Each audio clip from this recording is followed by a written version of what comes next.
Dewey, fuera de ahí, esa no es tu familia. Hola, ¿cómo están? ¿A ustedes no les ha pasado que cuando ven una de sus series favoritas, de repente en un episodio aparecen unos nuevos personajes quienes están ahí para involucrarse en los acontecimientos de la serie, pero teniendo más importancia que los propios personajes principales, o que estos tengan sus propias subtramas que no tienen nada que ver con lo que están viendo actualmente, para segundos después no volver a aparecer nunca más, dejando inconclusas sus propias tramas? Pues esos episodios raros son lo que denominamos como Bad Dog Pilots, o pilotos escondidos o pilotos de puerta trasera, que resumidamente se trata de episodios pilotos para potenciales spin-off que son creados para ser parte de la serie más popular del momento. La razón del por qué nace esto es que los pilotos creados desde cero cuestan millones de dólares en realizarse, y si la cadena no les da luz verde, son pérdidas millonarias. Por esa razón, para ahorrar costo, deciden crear estos episodios pilotos metidas con calzador en estas series que sin saberlo o no les importa, se sienten fuera de lugar y que no encaja con lo que ya vemos en la serie. Si bien no todos los pilotos encubiertos son malos, la mayoría de estos episodios fallan por querer forzar un spin-off, haciendo que el nuevo personaje le quite protagonismo al elenco o querer forzar una subtrama que al final nunca la terminan de desarrollar. Y para que entiendan bien a qué me estoy refiriendo, voy a hablarles del mejor ejemplo de episodio piloto encubierto donde el nuevo personaje le quita foco al protagonista. Y ese es el episodio llamado The Good Ledger, el que anteriormente iba a ser un spin-off de The Good Doctor, pero que fue cancelado debido a la huelga de guionistas y actores. The Good Doctor. Bueno, en este episodio Sean Murphy es demandado por negligencia, así que el Dr. Glassman lo lleva ante una abogada, donde ella le propone que acepte una oferta donde no perderá su licencia médica, pero que deberá ser supervisado por doctores de confianza. A Sean no le agrada la idea, pero lo convencen de aceptar, hasta que yéndose al baño se topa con una abogada llamada Johnny DeGroot, quien padece del trastorno obsesivo compulsivo debido a que vio a su padre morir en un accidente de tránsito, por lo que al saber del caso lo convence de ir a juicio, donde Sean acepta que ella debe ser su abogada. Básicamente, la aprendiz le quita un cliente a su jefa. Eso no se ve todos los días, ¿eh? En los interrogatorios nos dan contexto de lo que pasó. Una noche, el Dr. Park y Sean se toparon con un accidente de auto, donde la mujer tenía contusiones, pero su hermano estaba más grave. Tras el choque había salido volado del auto, y de la caída un trozo de metal se le quedó atascado, provocando que se le desgarrara una arteria de su antebrazo, y debido a que se estaba desangrando, Sean decidió apuntarle su mano, para así detener la hemorragia. Johnny se da cuenta de algunos detalles que Sean olvidó mencionar, como que no arrastró a la víctima en línea recta, sino que rodeó el lugar para llevarlo al lugar del accidente, lo que implica que pudo haberle provocado algún tipo de contusión o que la situación en la que estaba hacía probable que la amputación no era necesaria. Aquí veríamos que Johnny empezaría a tener uno de los tantos problemas que serán recurrentes en todo el episodio. Ella es bastante obsesiva con completar todo en su respectivo orden. Si no lo hace, algo malo pasará, como le pasó a su padre. Por ende, si no golpea 3 veces la mesa con sus dedos, entra en un estado de ansiedad que dificulta que ella se concentre, o si no escucha los famosos chirridos al menos 3 veces, su cuerpo entra en una parálisis, y se queda así al menos que escuche los 2 últimos chirridos. Y esto le termina pasando la primera vez que representa a Sean, por lo que su jefa, quien es su mentora, la saca del caso por poner en riesgo el juicio. Sin embargo, Sean quiere que Johnny siga estando en su caso, ya que se identifica totalmente con ella, en lo que todos han tenido problemas, pero eso no impide que puedan lograr lo que se proponga, por lo que su mentora solo la deja que esté en el juzgado, pero no va a liderar el caso. Entonces, durante el juicio, un médico en el estrado dice que amputar la mano fue un error, ya que estaba sufriendo un vasoespasmo que podía ser tratable, pero Johnny, a ver la radiografía, demuestra que no sufrió un vasoespasmo, sino que el tejido ya estaba expulsando toxinas como el potasio, que corrió el riesgo de entrar en un torrente sanguíneo. El juicio continúa donde Johnny va ganando, pero el abogado del demandante se inclina en su silla para provocar un chirrido que la vuelve a paralizar. Entonces su mentora no le queda de otro que mover la silla del abogado 2 veces para que así ella pueda regresar en sí. Aunque se termina comiendo una multa y un desacato, el juicio sigue, Sean da un discurso de superación, termina ganando el juicio, todos celebran y así termina el episodio. No sé si han visto un patrón aquí, pero en todo el capítulo la historia gira en torno a ella. Los problemas vienen de ella, la entre comillas evolución viene de ella, la superación viene de ella y un largo etcétera. O sea, todo bien aquí, pero ¿y qué hay de Sean? El protagonista de su propia serie llegó a dudar si lo que hizo estuvo bien o no, y súmale a que se jugó su carrera en el juicio. Entonces, ¿me está queriendo decir este episodio que presentar a esta chica que es una copia de Sean pero sin el autismo es más importante que el propio protagonista? Ya sé que dirán que enfocarse en otros personajes es mejor que todo esté girando en torno a Sean. Ajá, pero ese rol lo pudo haber ocupado otros personajes de la serie, no un personaje que apenas está apareciendo. Digo que ella es una copia de Sean porque hace imágenes mentales, donde logra descubrir detalles que nadie más ha podido notar. Algo como lo que hace Sean a lo largo de la serie. Muy probablemente digas que tú también proyectas imágenes mentales, pero una cosa es que lo haga el personaje y otra muy distinta es que la serie haga hincapié en que los dos son bastante similares, como un igual, el buen doctor y la buena abogada. Lo peor de todo es que esta misma se repitió en The Rookie, donde en un episodio de la tercera temporada, si no mal recuerdo, metieron a una mujer protagonista teniendo el mismo arco de personaje de John Nola, una mujer madura que quiere ser agente del FBI y nadie le toma en serio por su edad. La diferencia radica en que al menos ella sí tuvo su propia serie que nadie vio, mientras que Johnny no lo tuvo. No volvió a aparecer ni tampoco fue mencionada a lo largo de la serie. Y como todo el episodio está enfocado en ella, el drama de Sean queda relegado en un segundo plano. Apenas aparecen los personajes de la serie, lo cual me parece inaudito, y el personaje que tenía el caso tan delicado como la negligencia no fue ni siquiera aprovechado como un caso clínico, donde viéramos a varios doctores comentar su respectivo análisis, para llenar el vacío de no estar en el hospital y que esto no parezca un drama legal. Lo imperdonable aquí es que todo esto es simplificado de una forma tan descarada que te tiene que gritar en la cara el puto discurso moralista. Entiendo que el demandante tuvo una actitud muy ingrata en contra de Sean al demandarlo, cuando él mismo fue responsable del accidente, pero lo que molesta es que en la vida real un médico puede ser demandado por alguien agradecido, que simplemente necesita el dinero del seguro para sobrevivir. Pero la serie no quiso ir por ese camino y prefirieron crear a un villano desagradecido para que Johnny pudiera dar su discurso motivacional, donde reduce al hombre que simplemente lo demandó porque no quería que lo atendiera un autista. No joda, maldita sea, sean coherentes por una vez en la vida. No puedo creer que esta cosa sea del mismo creador de Doctor House. En cuanto al trastorno de obsesivo compulsivo de Johnny, ¿estuvo bien representado? Sí y no. Me explico. Si nos vamos a lo superficial, la actriz que da vida a Johnny hace una actuación bastante precisa del trastorno, mediante el orden y repetición. Los golpecitos o tocar las superficies son rituales reales de las personas con el trastorno. Los usan para calmar la ansiedad. Y su reacción al sonido del chirrido es una representación fiel de la misofonía o la sobrecarga sensorial que a menudo acompaña al TOC y al autismo. Lo que no es fiel es la forma en cómo lo representaron. Al igual que con Sean, la serie sugiere que el toque de Johnny le hace notar detalles legales que otros no ven, como si fuera, no sé, un don o superpoder. La realidad es que esto suele quitarte tiempo y energía, no darte capacidades detectivescas. Es una condición obstructiva, no un beneficio. En el episodio parece que Johnny supera sus crisis, simplemente con ayuda externa o discursos motivacionales. En la vida real, un colapso sensorial en un tribunal no se te quita respirando como 2 segundos o que simplemente completes tu orden para continuar como si nada. Puede incapacitarte por horas o días. Además de que representar una profesional de alto nivel con un TOC tan severo que no utiliza medicación ni una terapia conductual clara, hace que el trastorno parezca más una personalidad extravagante que una condición médica seria. No seguiré profundizando en esto porque me desviaría del tema, pero si así era el camino que la serie iba a tomar, pues qué bueno que la han cancelado. No quiero ver otra copia de The Good Doctor en formato judicial.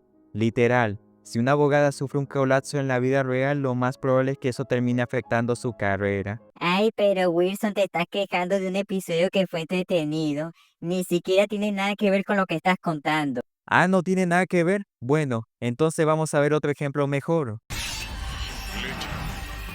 La historia se ubica 20 años después del sacrificio de Oliver Queen. Tenemos a Mia Queen, quien tiene una vida normal siendo una millonaria que está a punto de casarse con el hermano de John Diggle.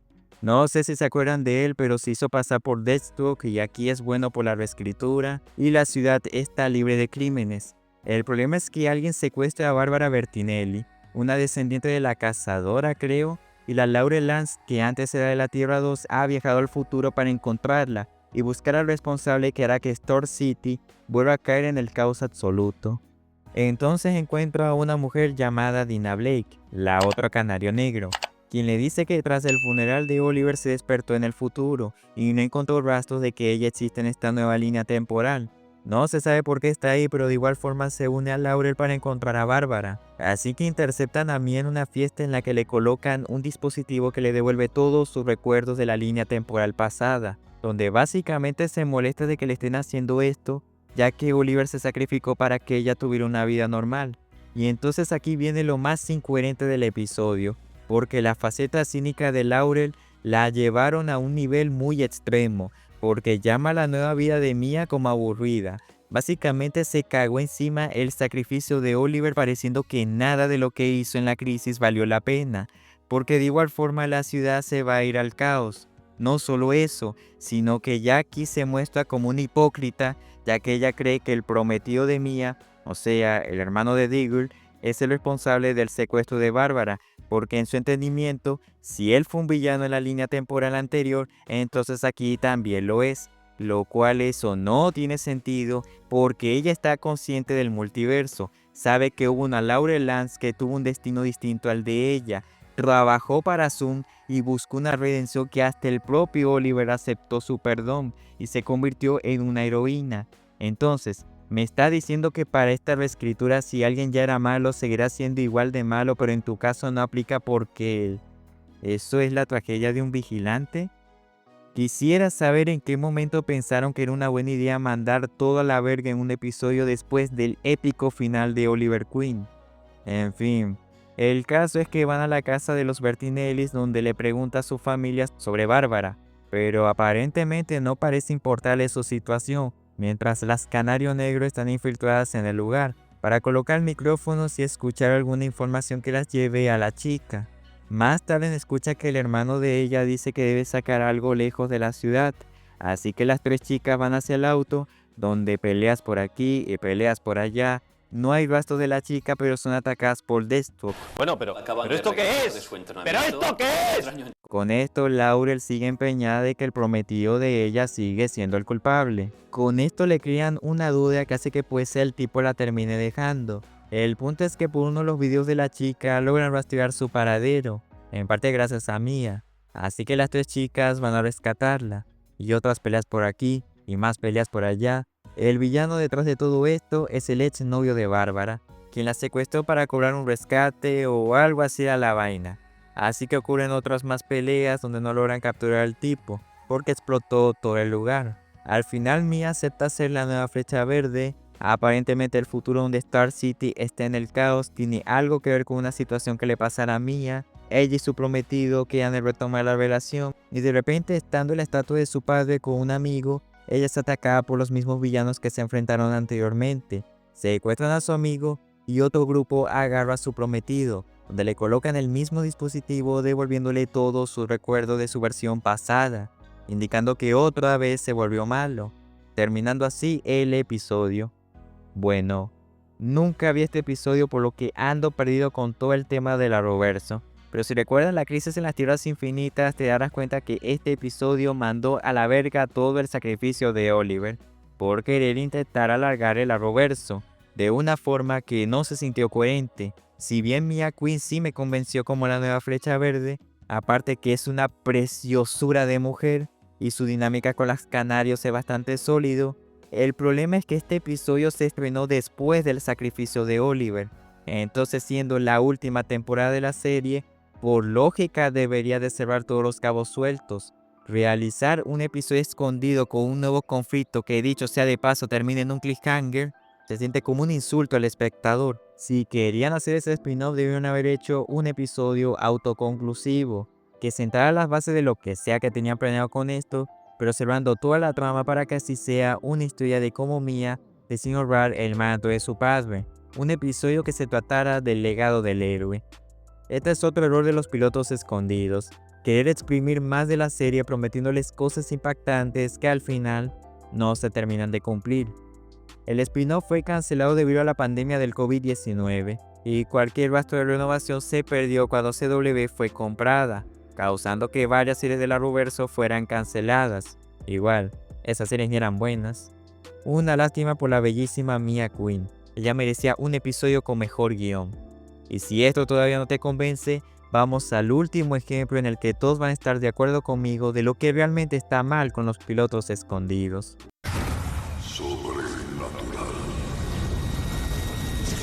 Si en The Good Doctor el nuevo personaje opaca innecesariamente al protagonista, y en Arrow establece un nuevo conflicto que lo terminan dejando al aire, el episodio 20 de la temporada 9 de Supernatural es una combinación de estos dos errores multiplicados por 1000.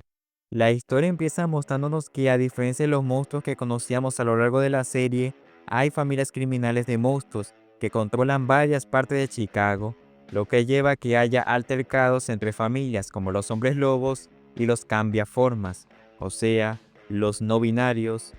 En un restaurante, un asesino vestido de Freddy Krueger pero fusionado con el celo que hicieron en el verano pasado, mata a varios cambiantes, lo que lleva a una masacre en la que el asesino mata a una chica humana y a su vez mata a uno de los miembros de la familia criminal. Un no binario que es familia de los cambiantes regresa a la ciudad tras lo ocurrido, donde su hermana le pone al tanto de lo que le ha pasado a su amada, quien es una lobita que la van a casar con otro chico, además de que iniciarán una guerra contra los hombres lobos. Esto parece más Crepúsculo que de Supernatural. Luego tenemos a Ennis, quien es el protagonista, si es que se le debe llamar así, quien está afectado por la muerte de su novia, quien es la víctima del asesino. Como un detective no le cree su historia, por fin aparecen los hermanos Winchester, quienes al escucharlo pues ahora investigarán lo que pasó, pero Ennis no se conforma con eso, así que va a la escena del crimen, donde es atacado por un hombre lobo, pero termina siendo salvado por los hermanos. Le van contando que son cazadores de monstruos, le dice cómo es que los matan y todo eso, y Ennis, con la poca información que tiene, buscará al asesino de su novia, pero en su casa se topa con el no binario que se hizo pasar por el detective que les mencioné, que aparentemente es un conocido de él, donde nos explica un poco más de que existen en total 6 familias de monstruos que controlan cada territorio de Chicago, y si van por uno de ellos provocará una guerra que acabaría con muchas personas muertas. Así que le advierte de eso y se termina escapando para así escabullirse y encontrarse con su lobita. Pero el Freddy Krueger los ataca y rapta a la chica, por lo que los Winchester, el no binario y Ennis unen fuerzas para encontrar al asesino. Llegan a una instalación abandonada donde, a revisar el lugar, el Freddy Krueger captura al no binario y empieza a torturarlo enfrente de su chica. ¿Y qué andaban haciendo los Winchester? Probablemente andaban pajeándose entre ellos, pero la lobita pierde el control y ataca al asesino, donde casi lo iba a matar, pero es detenido por su chico. Al final el asesino no era un monstruo, era un humano que simplemente mataba monstruos porque se le dio la gana de hacerlo. Implícitamente te indican que los hombres lobo tuvieron algo que ver con esto, pero es dejado al aire a propósito para que vieras el spin-off, que nunca se estrenó porque los fanáticos mandaron a la verga este episodio. Pero bueno, Ennis mata al Freddy Krueger, el no binario se integra a la familia para poner orden, los Winchester abandonan Chicago para resolver sus asuntos con el tema de la marca de Cain, mientras Ennis, sin hacerle caso a las advertencias de los hermanos, se dispone a ser un cazador de monstruos. Pero su padre, a quien creía muerto, lo llama para avisarle que su vida corre peligro, dejando todo esto en un cliffhanger que nunca se resolvió. La fotografía opaca y el terror se dejaron a un lado para un formato más tradicional, que es demasiado genérico. Los Winchester aparecen poco, ni siquiera hacen nada. Al hacer que ellos aparezcan menos para que así los nuevos personajes brillen es una estupidez. La serie es de ellos, la historia es sobre ellos. Que me vengan ahora con un episodio donde le quitan protagonismo a los hermanos Winchester para impulsar su serie de mierda es un insulto al espectador. Tienes un montón de monstruos controlando la ciudad de Chicago, y los hermanos ni siquiera tenían conocimiento de eso. Pero aún así, abandonan todo porque es más importante la historia principal. Y si a ellos no les importa, entonces ¿por qué deberíamos de importarnos a nosotros? Eso y sumado a que tiene un protagonista con la motivación más quemada de la historia del cine, que ni siquiera es interesante como personaje, y los demás son puros dramas adolescentes. Hace que este episodio parezca cualquier cosa que haya sacado CW menos un episodio de Supernatural. No todos los pilotos encubiertos son malos. Ahí tienes ejemplos como el caso de la cuarta temporada del Diario de los Vampiros, donde un episodio de la cuarta temporada dio paso al spin-off llamado The Originals, la aparición de Barry Allen en la temporada 2 de Arrow, y los episodios de la tercera temporada de Doctor House que involucraban al detective Michael Trichter. Sí, por si no lo sabían, este personaje anteriormente iba a tener un spin-off, pero nunca se concretó. Entonces, ¿por qué funcionaron estos episodios? No aparecieron solo para vender su propia serie. Su presencia obligó a que personajes como Oliver Queen, Elena Gilbert o House a cambiar, a enfrentarse a sus miedos o a cuestionar sus métodos. Si quitabas a esos personajes, el episodio perdía todo el sentido para la serie original.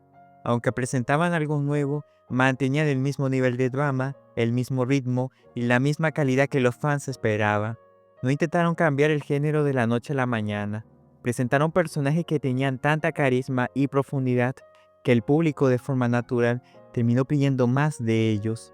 No se sintieron como intrusos, sino como piezas que encajaban perfectamente en un universo que ya queríamos. Barry es el contrapunto de Oliver. Los villanos del Diario de los Vampiros eran más interesantes que los protagonistas. Triton es un espejo oscuro de House. Cada uno de ellos complementan el conflicto principal de las series. Estos episodios pilotos escondidos fallaron porque priorizaron el negocio sobre la narrativa. Se nota demasiado que la intención de la cadena era mantener viva la marca a toda costa, sacrificando la calidad y el tiempo de la serie principal. Los protagonistas del nuevo proyecto son impuestos de golpes. No hubo una construcción previa ni una química real con los personajes originales. Intentaron venderlo como interesante desde el minuto 1, sin que hubieran hecho nada para ganarse nuestra atención. Se siente como si estuvieran invadiendo una casa que no les pertenece. Los mejores episodios son los que terminan complementando la historia principal, o los que nunca se contemplaron originalmente por un spin-off, como por ejemplo el caso de Saul Goodman. Desde el momento que apareció no le quitó protagonismo a Walter, ni tampoco cambió el tono de la serie. El gran carisma del actor hicieron que este personaje se quedara más tiempo en la serie, siendo el hombre detrás del imperio de Heisenberg, aportando un humor cínico que la serie necesitaba.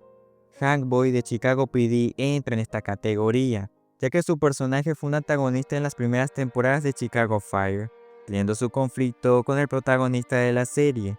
A pesar de que hubo ocasiones que intentó matarlo, por alguna razón el público odiaba las acciones de su personaje, pero se sentía fascinado por lo que representaba. Jason Biggie le dio una actuación en la que su mirada dominaba cualquier escena de la serie.